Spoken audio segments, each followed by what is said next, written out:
Hello, everyone, and welcome to Fleabag Full of Grace, where one of us will be doing a Fleabag rewatch while the other will be watching it for the first time. I'm Mariquita from Post Film Clarity, and this is my third Fleabag rewatch. And my name is Anna of Stone's Top Tens, and I've never seen Fleabag. We are two friends who each have our own movie podcasts and decided to do a limited television series together, landing on Fleabag. In each episode, we will break down an episode of Fleabag, discussing the themes, scenes, and what stands out to us. We will cover one Fleabag episode per pod, which means 12 total episodes released weekly on Thursdays. You can follow us on socials at Post Film Clarity Pod and Stone's Top Tens.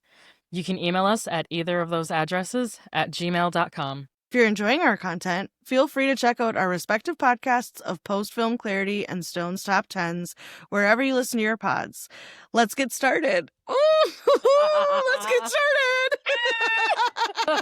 She couldn't even make it through the intro. That's how riled up she is about this episode. I couldn't. Oh my God, you're beet red right now. Oh my gosh. Oh. Anyway, as Fleabag and the priest get dangerously close, she reminisces about her mother's funeral and ultimately confesses her sins. Oh No. my God. Woo, this is the stuff that fan fiction dreams of, bitch. Wow. Yep. Wow. Very powerful. I put it in the notes right up top. I think this is my favorite episode of Fleabag. And I know I've said that like 3 times, but I actually mean it now. How red do we think I'm going to get baby, during this recording? I don't know if you can get redder. Oh, I can. She's like, is that a challenge? So, Anna, what did you think of this episode? This episode was a roller coaster. Like, I could not believe all of the different beats that were hit in this episode. And like, wow, I was shocked.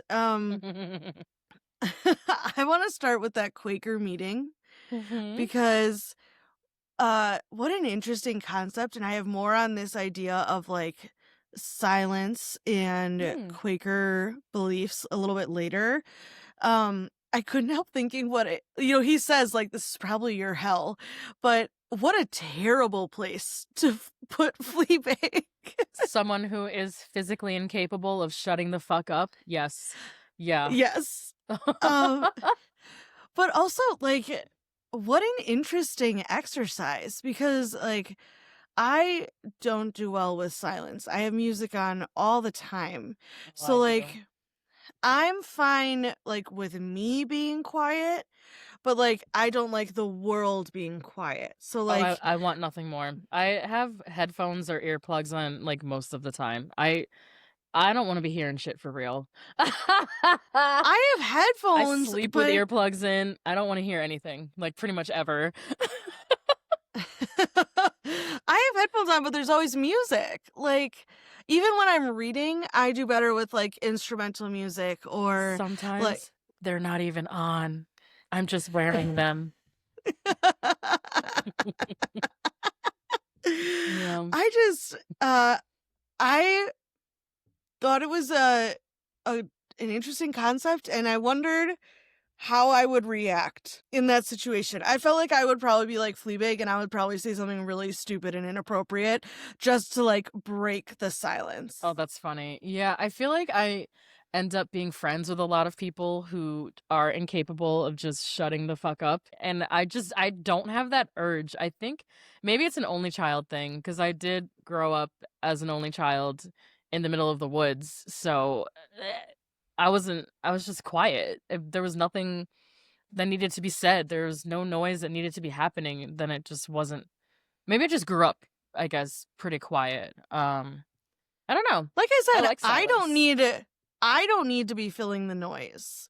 But like if I'm not talking, or if I'm not like, I'm going to need some Hans Zimmer or like something in the background just to listen be to. Quiet. It can just be quiet. Silence is golden. Anna, didn't you learn that? Yes, I did, and I disagreed. But yeah, a Quaker meeting. I actually knew a Quaker back in my hometown who moved there as an adult and everything, but she of course, speaking of silence, she was a big librarian person, like owned a bookshop and everything. She was very, very cool and very, very quiet. And I loved sometimes I would just sit there and be quiet with her. It's incredible. I just think there's something so valuable sometimes about just being quiet. That is true. That is true. It's meditative. It is, and I do enjoy a good meditation. I need guidance, but like I do feel better after I meditate. Why are you smiling at me like that? Oh, because you want somebody to tell you what to do? Mother of pearl. Listen. Hey, remember a few episodes ago that you wanted somebody to tell you what to do and you don't want to make decisions? I was like, man, have I got an episode for you. And you had no idea what I was... I almost broke the fourth wall. You were like, I just want somebody to tell me what to do all the time. I was like... Oh, God. I was like, give it 2 episodes. I actually think that was last episode. No, it was 2 episodes. You're right. You're right. Oh you my and God. Fleabag are like this. I was like, oh, you do you? I'm gonna listen. Once we're done with this season, I'm gonna have to go back and like re-listen or rewatch all the times that you were like, "Ma, bitch." Like, that's why I'm covering my face through half of the things you say, because I'm like, oh man, she has no idea what's coming. Okay, speaking of things that I didn't see coming, the mom's funeral, this like series of flashbacks to the mom's funeral, and like, God, points to Fleabag for instantly clocking that the godmother was moving in on her dad. Exactly, and Claire got mad at her about it. Yeah. Oh my God. That was one of those like, moments. Not everybody is trying to chase after Dick. And I'm like, well, that bitch is. And like when she interrupts the dad and Fleabag talking, and she just is like, she is smiling so big it seems like painful. It's manic. It was terrifying. You're like I haven't seen that movie Smile. Yes. But that's what it made me think of. Exactly, me too. Yeah, she's like this manic wide grin. I'm like, girl, you are at a funeral. His wife just died. Fucking rein it in. Yeah, that was weird. Yeah. I love the whole bit about Fleabag looking so good, and she's like, trying to wipe her face, and I love it because I feel like this is one of the longer stretches where we see Boo, and like get to see more like of their interactions at length versus just those like short flashes. Little flashbacks. Yeah, Boo is in a lot of this episode. I love it. I love that we get more memories with her. And when she's like, just wipe off some of your makeup, and Fleabag's like, I'm not wearing any makeup, and she's like, what? Oh, relatable. No. Shut up. That is not relatable to me, because if I don't wear mascara, I don't look like I have eyeballs. That's so funny. Oh my God. And then you get Harry, the return of Harry. What a dumbass. He's back. Like, his whole thing. He pissed me off. Like, him making her mother dying about him. It's so diabolical. It's very typical, like, like when men are sick and they act like the world's falling apart because they can't handle like basic pain. Him making somebody else's death about his feelings and making Fleabag basically comfort him through her mother dying. That's some it's not a great look for Harry. He fucking sucks this episode, quite frankly.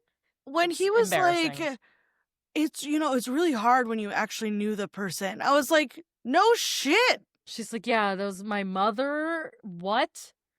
Like, Ugh. of course it's harder when you really knew the person. Like, what kind of statement is that? Do you think you're saying something revelatory? Yeah, like, Like, duh. get out of here. Like, what an idiot. Yeah, Claire's Uh, very annoying in this episode.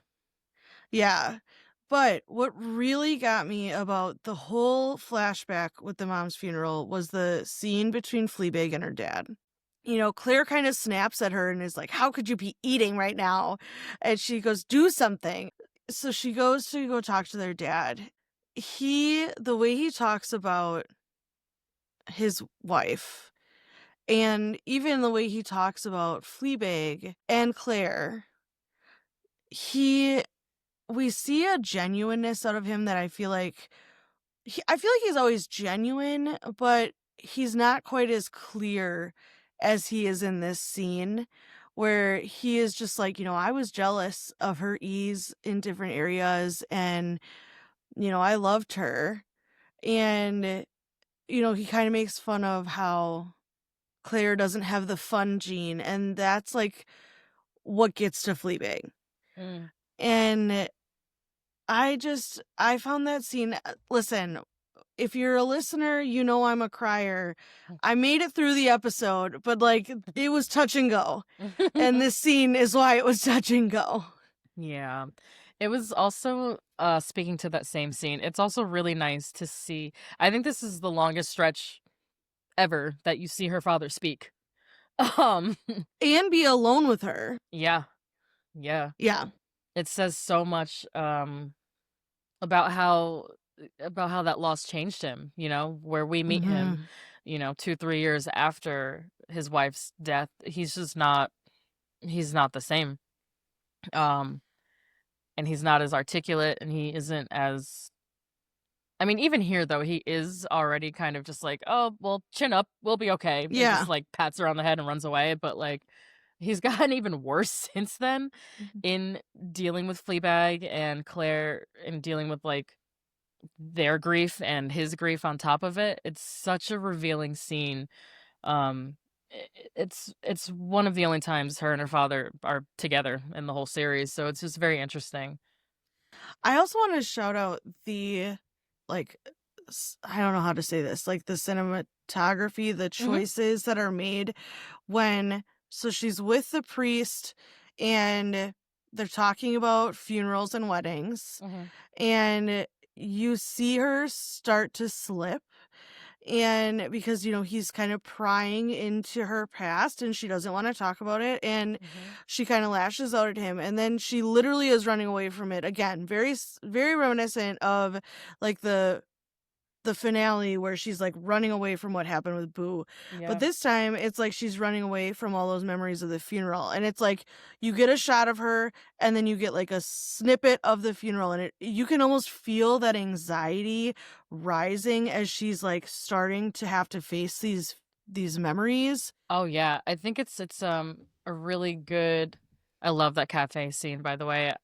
Oh yeah. It's a really good, demonstration of compound grief, I think, because Mm. you see her flashing back to Boo, whose, you know, presence is just filling that cafe even through her Mm-hmm. absence, and then he starts asking more and more about funerals and loss and things, and she starts thinking about her mother and that funeral, and then she snaps at him, and she's like, "I" he's like, "I'm just trying to help you." She's like, "I don't want that. Like, I don't Right. leave me alone." That's when But she starts like calling him father. Like, mhm, okay, father, like fine. yeah, and she pushes him away because it I think it's just the compound grief of it all. Like I find that super relatable. Like, I had that really hard loss that I talked about Mm-hmm. earlier in the series, and then 3 years later it happened again and worse. So yeah. So it was just like I had barely put my life back together from the first time, and then it happened again, and I was like, "Oh, I'm actually going to crash out." Like I can't deal with this anymore. Um, and Yeah, it just nothing.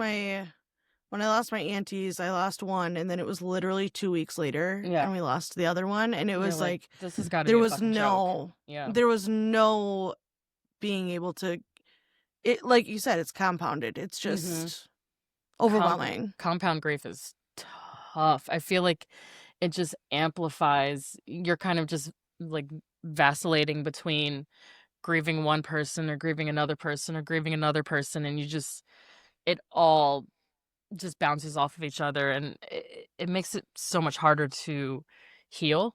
And Mhm. I think that's where you find Fleabag in that cafe scene. She's just like, I don't want to deal with Boo. I don't want to deal with my mother.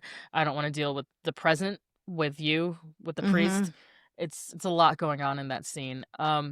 And did you notice? Of course you noticed, but he breaks the fourth wall and Oh my god. sees he looks He looks he can see what she's seeing. He's looking at us. I was like, oh, he knows we're I here. know, and like, cause you already have like when they're going. No, it's after they've left the dressing room, and she like keeps breaking the fourth wall to talk about like all these different parts of his body that she like can't handle. His arms, his And he's like, beautiful neck, which is a weird thing to say. But mhm. then like the third, I think like the second or third time she says that, he's like, "What?" Yeah, And she's like, "What do you mean?" he can hear And her. he's like, "You just said his beautiful neck." And she's like, "No." And I was like, "Oh shit." And then again, like at the cafe when he turns, and I was like, "Oh my god." Um, but one thing I I liked, and it kind of segues perfectly here, is that so she's kind of having this panic about these memories and these feelings coming back. And I thought it was really interesting that she turns to the church. So like she goes to the church to deal with this. And she's been talking with him about her faith and her beliefs and the fact that she doesn't believe what he's spitting. Mhm. She's not taking it, but she still searches out that place to try and deal with it. And like, I know you had mentioned that earlier, in your grieving process, that you yeah, had sought out the church as well, and I was like, oh, another thing you and Fleabag have in common. You just don't know yet. that like that comfortable feeling. And especially because, she's in the church by herself and it's at night, which I don't know if you've ever been in a church alone or like in off hours, like not when there's mass. I have, but not at night, but There, I don't definitely know that I empty. have. I don't know that I have at night, but like part of going to a Catholic school is that like sometimes you're in the church when it's not like peak church times, and like you have a little bit more, like when I took cuz I was an altar person for a while, Hmm. like you have to practice, you get to go to the spot like behind the curtain, which was always so cool Hmm. to see like the parts of church that other people don't see. Um but there's something, because I feel like sometimes church is performative, where Hmm. when people go, it's so that other people see them there, or if they're singing or if they're not, or how they're praying. Like, you're just always aware that there are other people around you. Hmm. And to do that with no one around is quite sacred, in my opinion, I would say. Yeah, she So, goes there for like a genuine religious moment, like she wants to have that experience. She went there to pray. Um, and then when she ends up talking to Boo, or like remembering this conversation with Boo about how she doesn't know what she's going to do with all the love that had been going to her mom. And I was just like, oh my God. mhm. Mhm. Yeah. Yeah. It's the most hellish feeling on earth when you lose somebody and you love them so much and you're just like, where do I put this now? Where yeah. Where is this Oh, going? that was another one where I was like, oh, am I going to cry? Yeah. Eh. Yeah, But pretty then, sure of I did the course, first time. Yeah. of course, Not knowing where Boo it was is going. like, yeah, well, that's fine. Um, Of course, Boo is like how I react in these situations, which is like to try and make light, and not in like a disrespectful way, but like in a ease the tension type of way, where she's Mhm. like, "Well, I want that. I'm gonna need all that love for Mhm. myself," Yeah. and that would totally be me being like, Right. "Oh, that's me. I need more of that. I'm gonna need all that." But then she loses her too. Oh, it's fucking terrible. losing like Mhm. the two most important women in your life and two very special people back to back like that. It's killer. It It is. it's just devastating. Um, and I do, again, like I said, when she was reading the Bible in the bathtub, I like that. This season is kind of not, as the English would say, taking the piss out of Catholicism. You know, Right. it's not doing this as like a joke, as a it's not in mocking that she goes there. It's not out of like, it is kind of out of desperation, but not. I don't want to say desperation, but you know, she It's goes not out there. of It's disrespect. disrespect. There you go. It's genuine. She really is finding her faith this season and expressing her faith in a different way and having a lot of genuine moments of um religion being helpful to her and finding Mhm. solace in that. And I just love I just love seeing her change like that, you know? It's interesting. Yeah.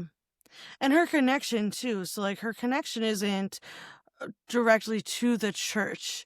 It's more to the priest, but Mhm. it's helping her find these avenues to more productively deal with her grief and her feelings. Mhm. Well, maybe not more productively with how this Oh, episode ends. well, yeah. Debatable, debatable if it's productive or not. But oh boy, before we get to that scene, was there anything Mhm. else earlier in the episode you wanted to hit? I Mm-mm. wanted to make sure to point out, you had talked about the cinematography earlier. Um, I just wrote in my notes that I love the whole opening of this episode. It's that like classic rom-com Yeah. setup, you know, they're shopping together, they're picking out clothes together, they go to the cafe together, you know, it's just very, it's like they're on a date, and Yeah. it's just very intimate and fun. And I don't know if you noticed this episode, but like the colors are very bright and vivid, and it's just very old school, kind of like Nancy Meyers, just romantic, and it's just very rom-com, like Devil Wears I Prada kept type of shit, you waiting know? I kept waiting for like a Liz Fair song to come on in Yes. the background, like No, literally, yeah. Absolutely, or like Vanessa Carlton or something, yeah. yeah, Yeah, like I love where her and the priest are at throughout this episode. Even when they do have their moment of tension and I don't even wanna call it an argument, but I love their storyline this whole episode, and I thought it was really smart to weave it with these long immersive flashbacks, so you get to see where she came from before the show started, but where she was at, you right. know, when she dealt with the first, you know, big loss of her adult life with her mother. So, yeah, now it is time. Oh my god. Whoo, the confessional scene. Wow, wow, wow. Wow. Oh man. This had this had the TikTokers and the Tumblers and the Wattpadders going fucking crazy. You just had to be there. I wasn't there, but I obviously wasn't there yeah, because this is it. I know that this had the girlies going crazy. What did you think of the scene? Um, what did I She's so think red right of this now. scene? Um, okay, so like first of all, I want to know why he gets a door on his side of the confessional and she only gets a curtain. Okay, I didn't like that because I've actually never done confession like this. Mhm. I've always had Oh, confession much more informal. oh, So you like said I've yeah, it never was just in a actually big open room, kind of. yeah, and like for Yeah. our first confession because um we when I was growing up, we would do first confession with like multiple Catholic schools would all come to our church and then it's so crazy to think about it now cuz like it's supposed to be this like really personal thing, but there would just be like priests stationed around the outside of the church like on the outer rows and we would all just like pick a priest and you'd like stand in line and go confess like It was very surface level. I think when we're down, I'm like, what a terrible first confession. But because you're like in a room full of people and you're just like, hey, I was mean to my brother yesterday, and like crazy. So I've never actually been in like this type of confessional situation where you're like, it's been this many, like, bless me, Father, for I've sinned. It has been this many days since my last confession. Like, that's never been a thing I've ever done. Oh, It was just wow. always like, Maybe it's just where I was very, like mm, old school New York. Like it yeah. was the very traditional like bless me Father for I have sinned. It's been X amount of days, yada yada, and then yeah, and the like Like, you said, you didn't have the kneelers and all that. We did. we didn't even have a confessional set up like that. We just had these 2 rooms, and, like, if you wanted to put, like, a divider between you, you could.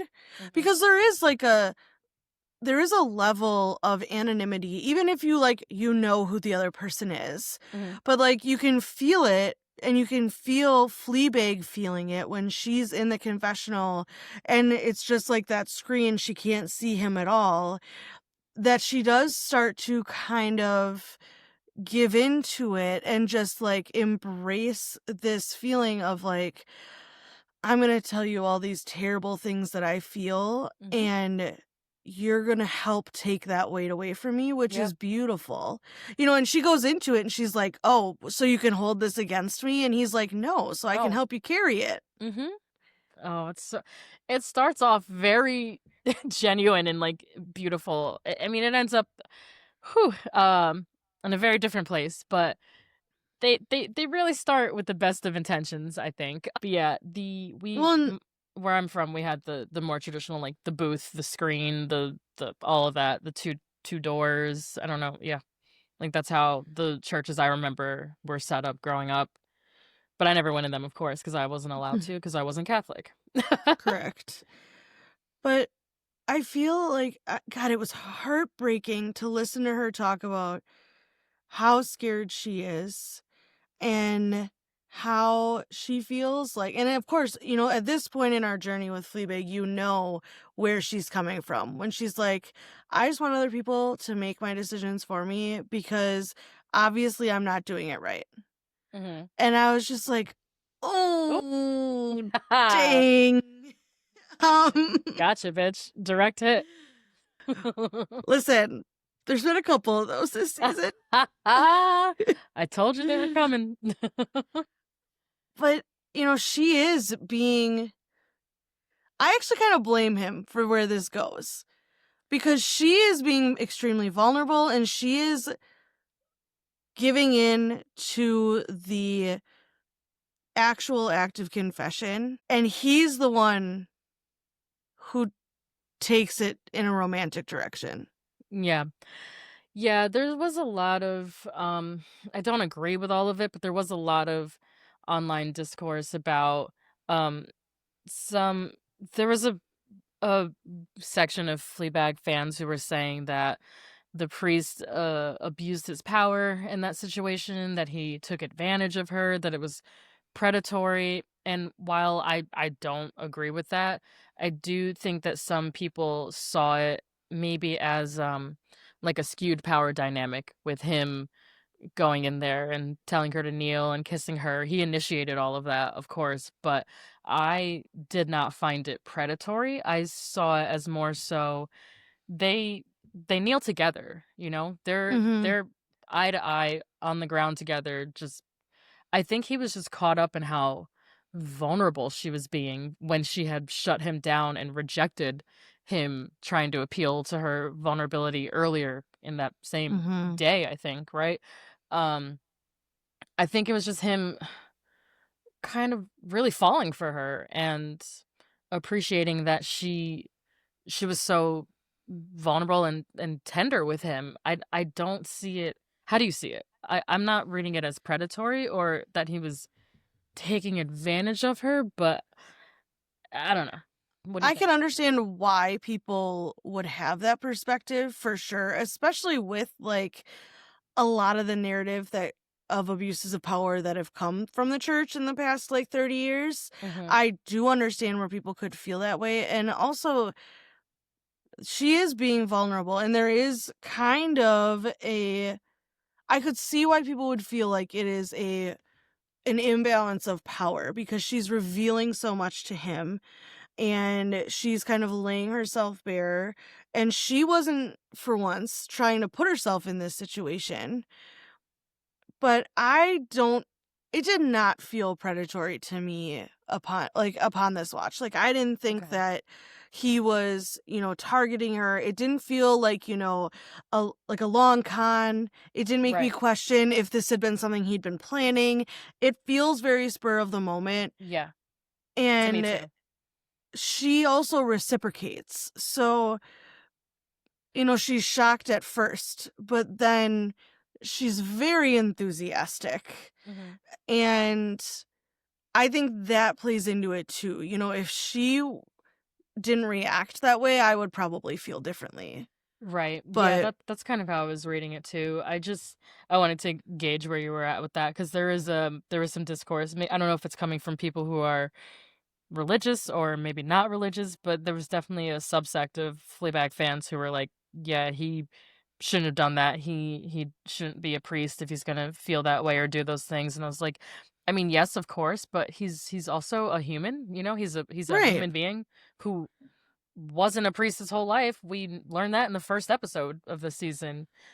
He Well, and came also to it like that's a late. big part of Catholicism is confession. Hmm. So like you can make mistakes, but Everyone as long does. as Yeah, you confess them not me though. and like and bear that to God, you can be forgiven. Right. And that's the whole point.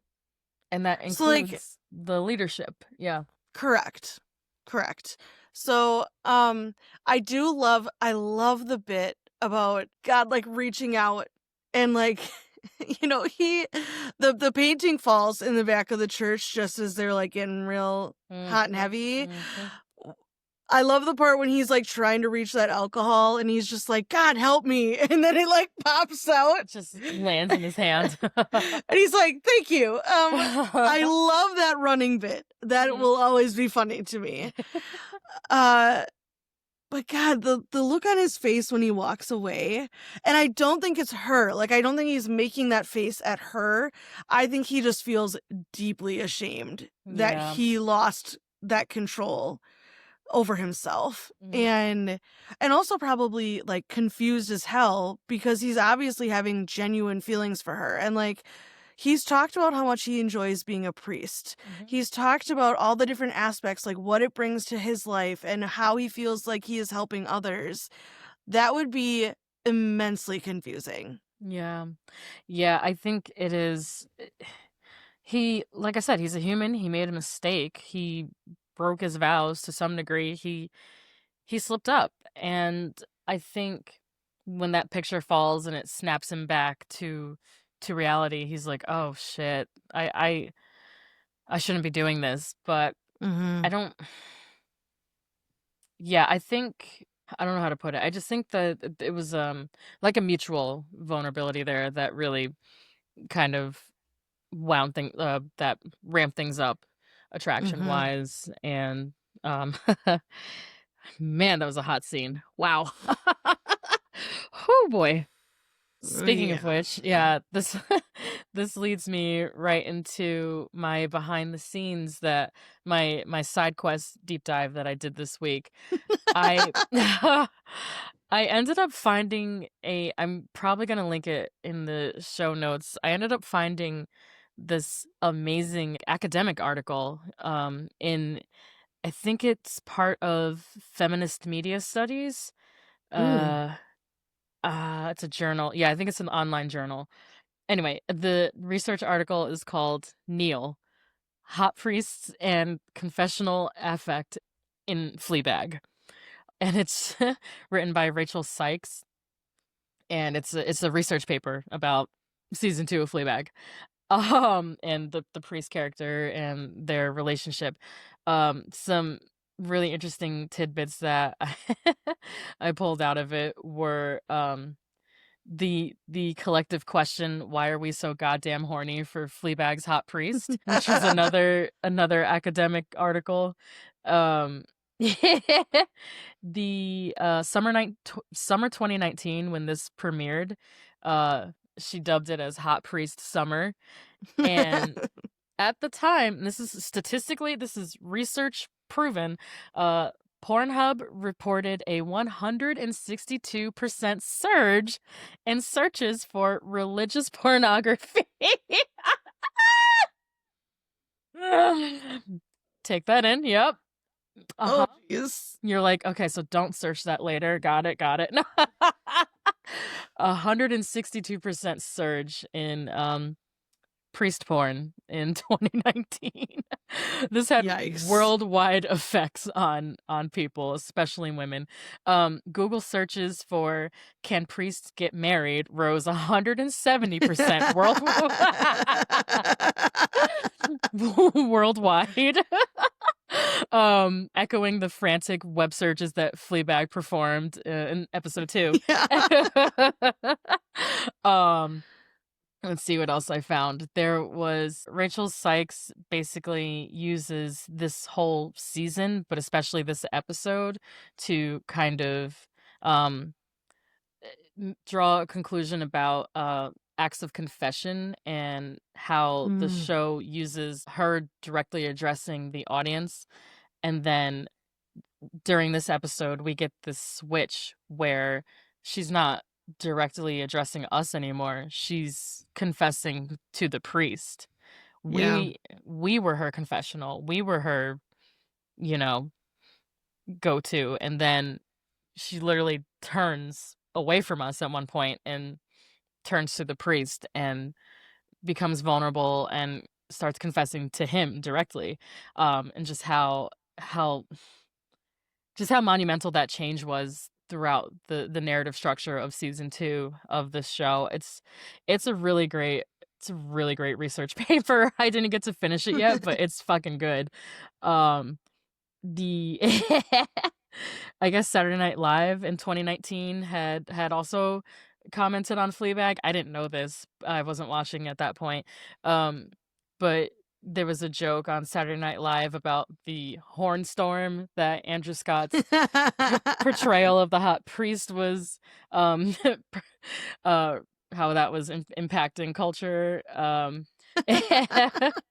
Let's see if I can pull another bit. Oh, the effect of secrets and confession, and how that builds intimacy and whatnot. Oh, yeah.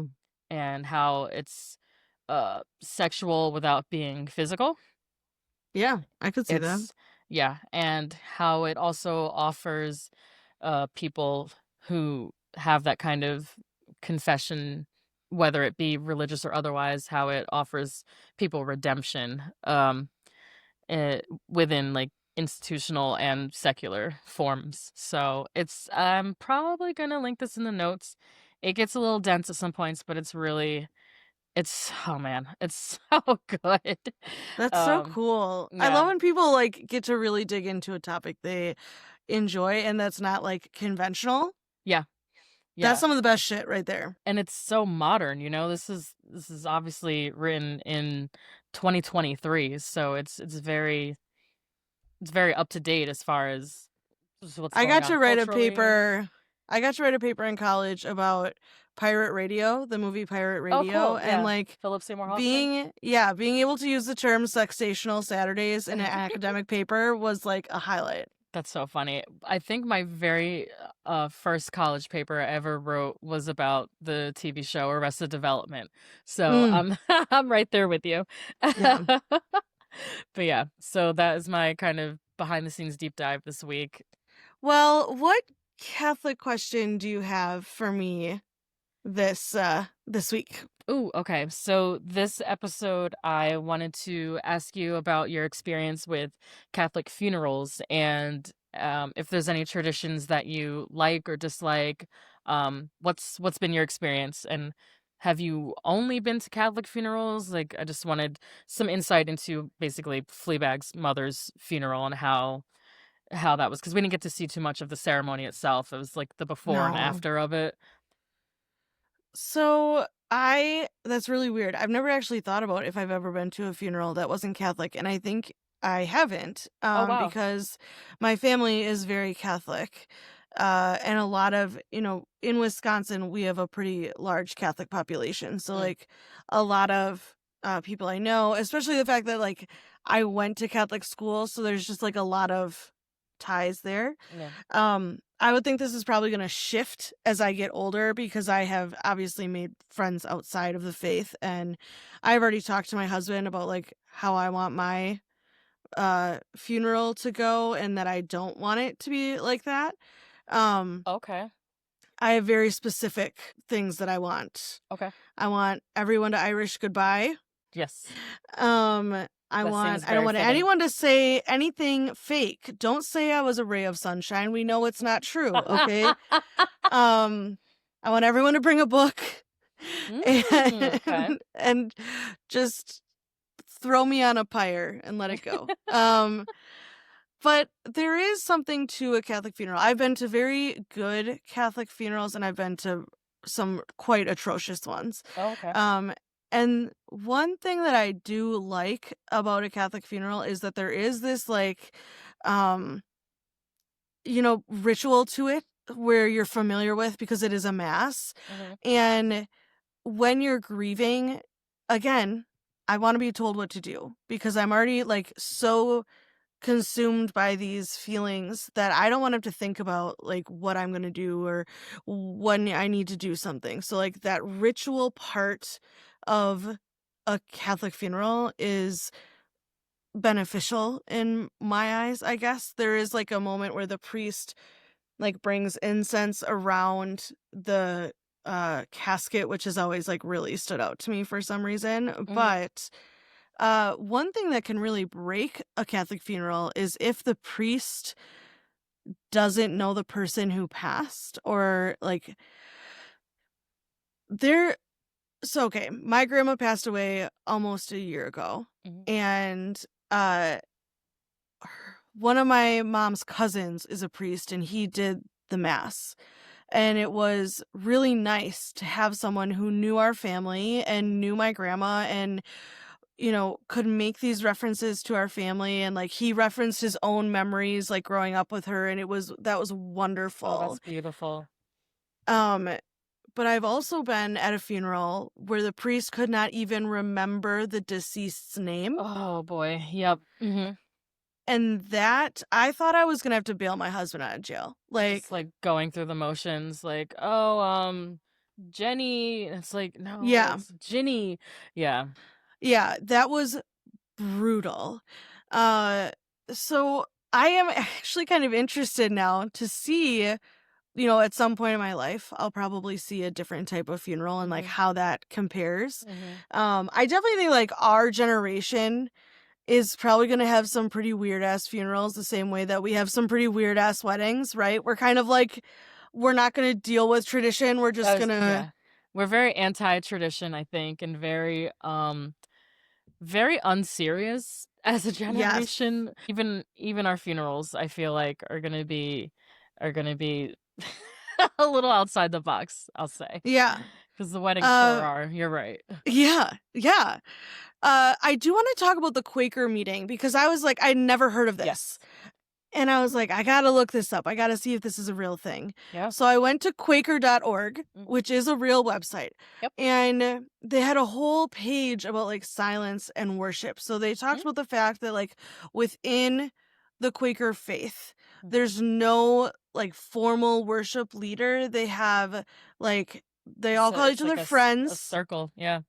Yeah, and it's like capital F friends. Mhm. And they have what is called programmed and unprogrammed meetings. So, like, a programmed meeting will have, maybe people reading or singing or something like that. But these unprogrammed meetings are in silence until the spirit moves you.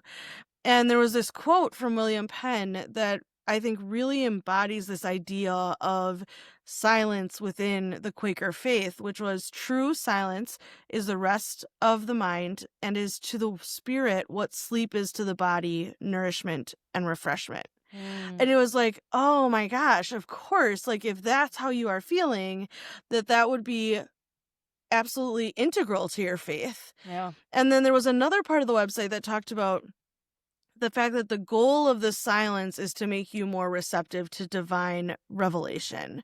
So, like, if you are constantly speaking, if you are constantly in the noise, then you cannot be open to any type of divine discussion. Yeah, you're not open to receiving. Like you said, Correct. you're not receptive. I feel that way spiritually, but even just secularly as well. Like I said, I love some golden quiet time, just silence. I feel like maybe that's how I connect with myself and how I reconnect with the world, is to just be quiet for a little while and give myself time to think. And yeah, I do find it, I've never heard that quote before. That's a beautiful quote. I do find it Yeah. nourishing and yeah, refreshing as well. I would think that today, especially in today's society, which has so much noise, and I don't just mean like physical noise, but like the barrage of information Yeah. and It's, especially like upsetting information. every 5 minutes. Yeah. Yeah. Because like I think I spent probably 5 minutes on TikTok today Hmm. before we got on this, Yeah. and within that span of 5 minutes, I had Greta Thunberg talking about Yeah. the genocide in the Middle East. I had speeches that were not great. I had priest getting pepper sprayed in the face in Hmm. Chicago, Hmm. and I was just like, and that was like that's just the tip of it, Yeah. I right? saw a few Chicago TikToks today as well. I saw some of the Greta speech yesterday, and today I also saw people who were in a school shooting in South Carolina. Um, Yeah.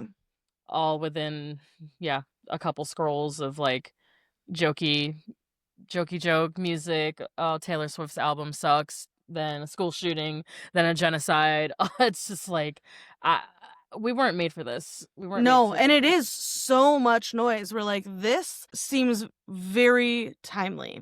Hmm. Maybe I'll try some of that silence. Yeah. Oh my God. You should. Yeah. I don't think Quakerism is very popular in North Carolina, but it is pretty. There's a pretty big movement in New York. And I'm pretty close to Pennsylvania, where it originated. You know, we have like Pennsylvania Dutch and all that. So, um, I've got a little kind of connection to Quaker lifestyle, but not directly. But like I said, I do know a Quaker, and she's cool as shit. Also, did you know that Quakers were um like the first abolitionists in this country? They Yes, were I did. anti-slavery from the get-go. Do you know the two ways I know that? Because I have a history degree, Oh and yeah. also Outlander. Let's bring it full circle. Outlander. Oh, back to Outlander. God damn Back it. to Outlander. All right. Stop There is watching this fucking show, Anna. read the books. No, I will. I will.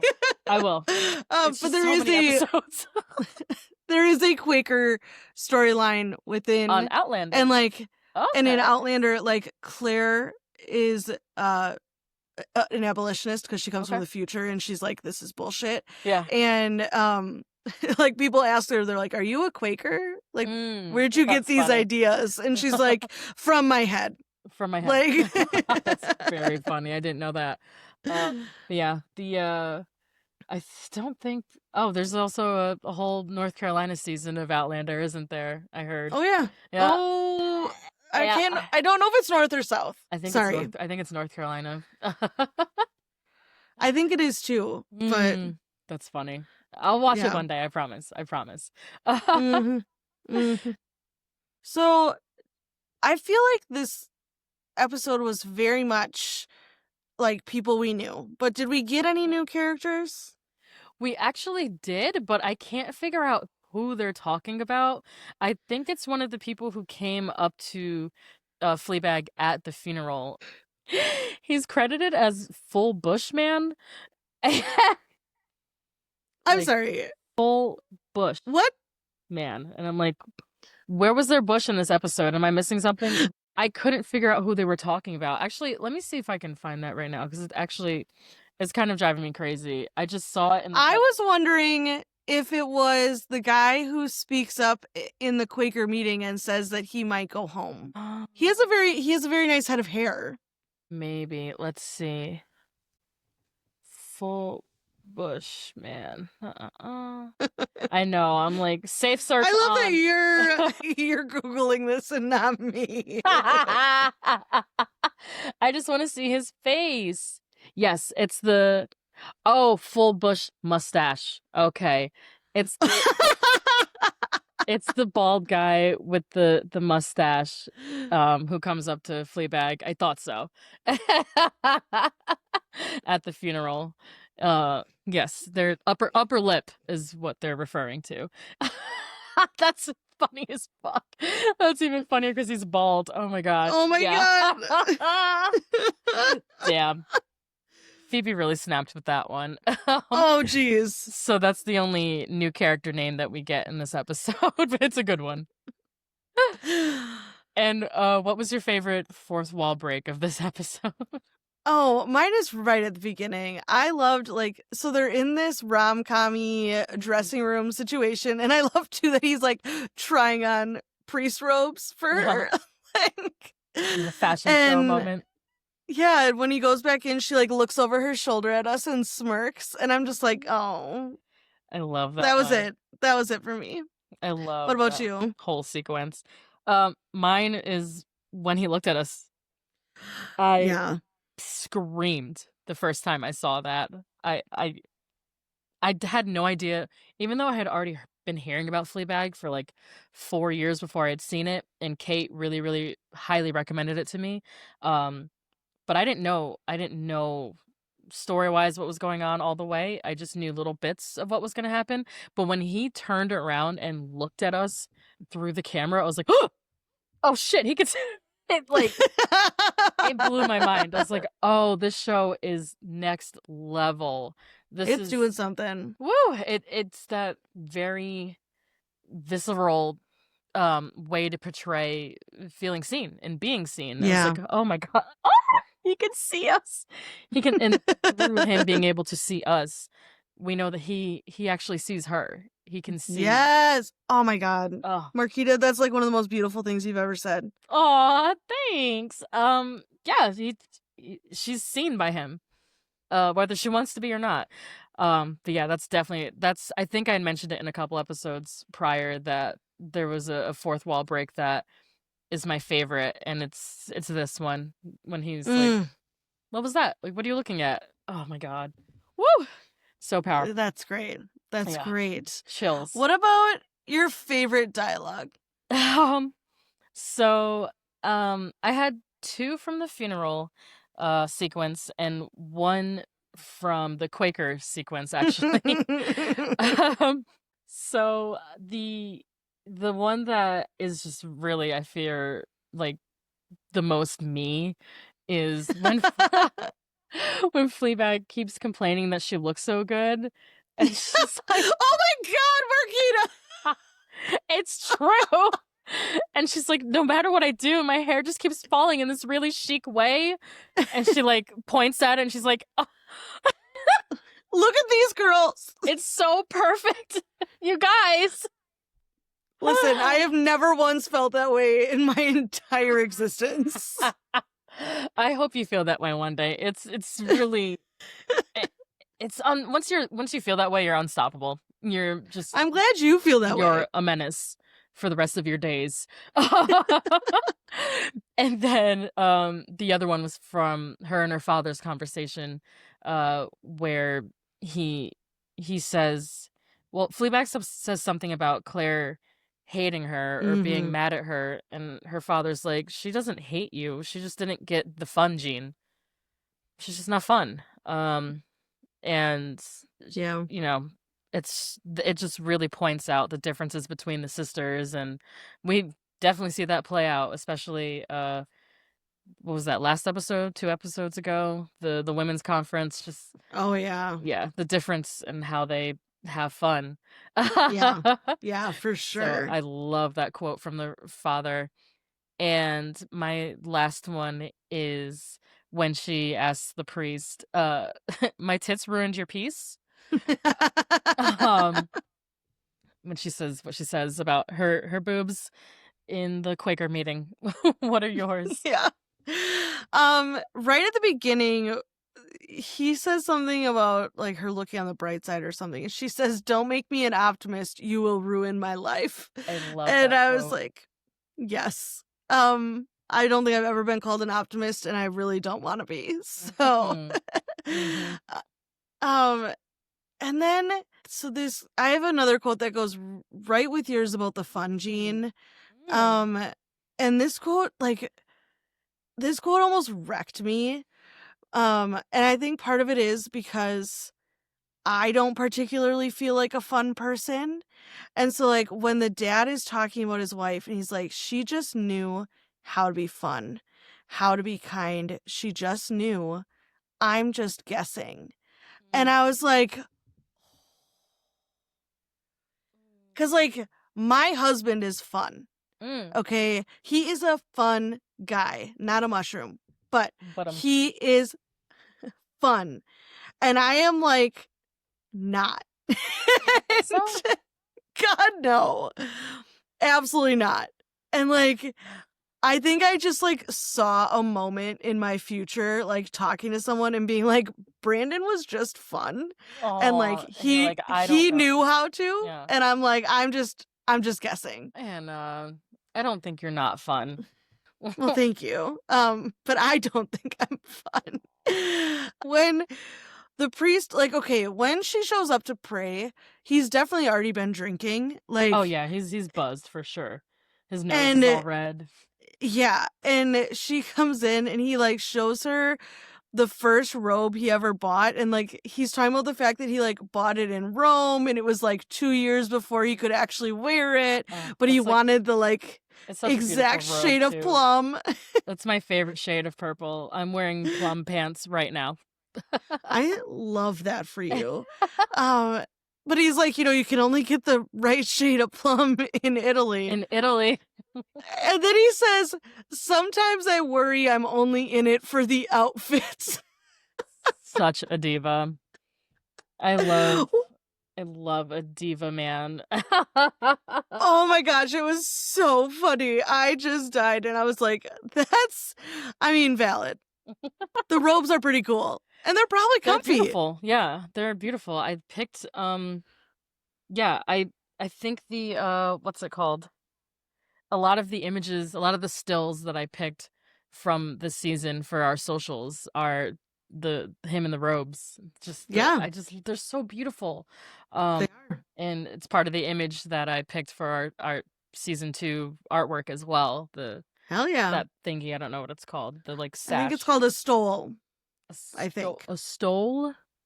I think so. STOLL. Okay. Yeah, that. Now I gotta check. That cross sash thingy. Hold on. I've incorporated that into our season 2 artwork because I think it's so pretty. Priest wears called. It's a stole, but it's spelled STOLE. Oh, okay. Oh, like a mink stole. Same. It's a spelling. vestment. Vestment. A vestment. Okay, so you win Catholic trivia again. Nice, well done. Woo! Oh no, God! See, this is what I meant about not fun. Hey, I mean, everybody's got their something, you know? And this is mine? Great. This is yours. Great. You're like, I'm really good at Catholic trivia, actually. But I'm not Catholic anymore, so it's a really niche. That's hilarious. So to wrap this episode up, what do you think is going to happen going forward? I don't know. I'm so... left, I know. I don't have a clue, okay? That's so exciting. And I also don't know what I want, okay? What do you want? Let's talk this through. What are you leaning? I don't know. Listen, I want them... You motherfucker. I want them to be together, but I also don't want him to throw away his vows. And that is a conundrum because you can't have both of those things. So, I don't know. You know what? No, I do know something I want. I know something I want. I know 2 things that I want. I don't think they're going to happen, but I know what I want, which is I want Claire to leave Martin and I want the dad to leave the godmother, preferably at the altar in the most embarrassing fashion possible. Those are the things I want. That would be incredible. I don't think they're going to happen. But I have no clue. I have no clue. I'm This is the first time you haven't had a prediction. You made it Nope. all the way to episode This 10. episode broke me. That's so exciting because it can go anywhere. Not quite as bad as this episode broke me in a different way than the one that made me cry on air. But you might be crying again. Oh, great. Great. We'll see. Can't wait. I already cried twice today. I'm sure it'll be fine. Great. So thank you for joining us. Thank you for joining us, and we'll see you next week. Feel free to follow us on socials at Postfilm Clarity Pod and Stone's Top Tens. You can email us at either address at Gmail. Next week, we'll be looking at Season 2, Episode 5.